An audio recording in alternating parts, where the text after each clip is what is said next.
మరి డెంగ్యూకి సంబంధించి recovery period అంటే ఒక్కసారిగా ప్లేట్లెట్స్ ఆఫ్‌కోర్స్ రికవర్ అయిన వాళ్ళకి ప్లేట్లెట్స్ అన్నీ మళ్ళీ రిజువినేట్ అవ్వడానికి, రీగ్రో అవ్వడానికి పపైన్ పపాయ లీఫ్ తాగుతారు. అది మీరు నమ్ముతారా? Scientifically, it is not nowhere written ki papaya leaf extracts or papaya fruit is useful, but usually people follow that.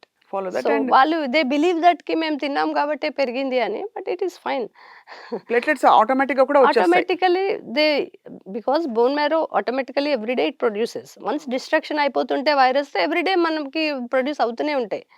But thing ఏంటంటే కొన్ని పేషెంట్స్‌లో long term bone marrow suppression ఉంటుంది. We see prolonged periods like 1 week దాకా platelet improve కాదు. Then we have to support with transfusions. Single donor platelets, multiple donor like random donor platelets అట్లా. Single donor అంటే ఒక్కటే like donor నుంచి మనం platelets అన్నీ తీస్తామనమాట. Only platelets.